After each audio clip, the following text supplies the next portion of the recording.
anything. Go catch your train. You're all good. I have to go. I have a train to catch. I have to pay my tab. Again, honey, we're all good. Go catch your train.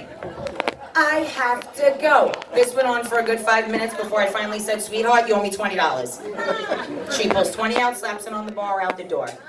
I look down at that 20 until this day I wonder, is that the easiest or hardest 20 I've ever made? I'm not sure. And then there's my boss, John O'Donoghue.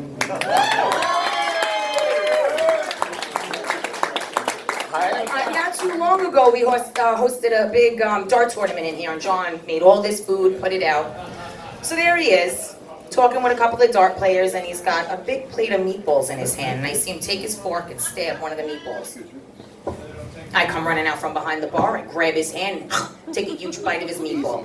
He looks at me and goes, Lisa, what the fuck? I go, well, John, let's face it, that's the closest you're ever gonna get to having your balls in my mouth.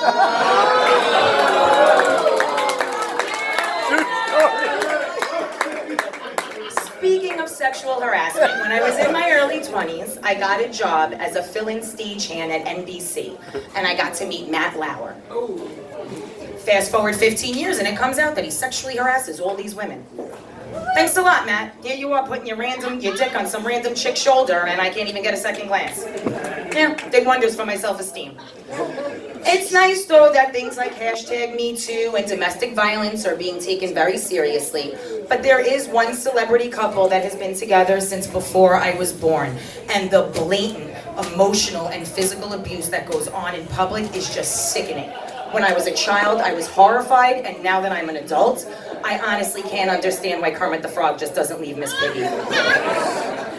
Honestly, when I was little, they had this cartoon that was the Muppets as little babies in like a daycare setting. And it was really weird because Miss Piggy was always trying to get baby Kermit alone to make out with him. This confused me. My first day in nursery school, I grabbed the boy sitting next to me and I went, mwah!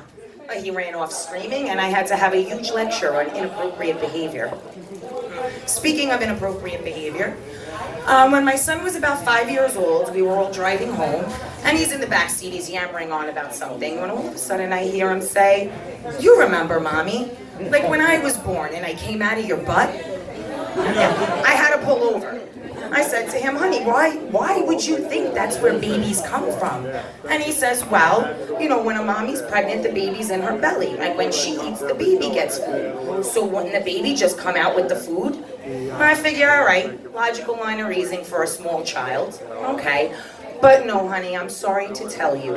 Babies come out of their mommy's vaginas. No. Oh, Mommy, that's disgusting. Yeah. But coming out of my ass with a load of crap is just so much better. Aside from working here, I also waitress at a restaurant in East Rockaway. And my boss there says to me, "You know, Lisa, for your next show, why don't you write some jokes about, you know, the grist mill?" And I said, I would, but, you know, none of my co-workers would ever talk to me again. And we wouldn't have any more customers, so, you know, there's that. And I do have to apologize for anyone who was here for the last show. This is basically the same routine I did last time. Honestly, though, attending Joe's Monday night class is a lot like college was for me. I very rarely show up, and when I do, I sit in the back and I just roll joints. No, it's true, it's true. Thank you so much, everyone. You've been a lovely audience. Keep it going, guys, keep it going. She has the power to fuck your drinks up. So you better keep it going.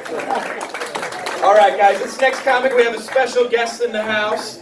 You have seen this guy on The Marvelous Miss Maisel. He's also been in HBO's The Deuce. Keep it going for Scott Long.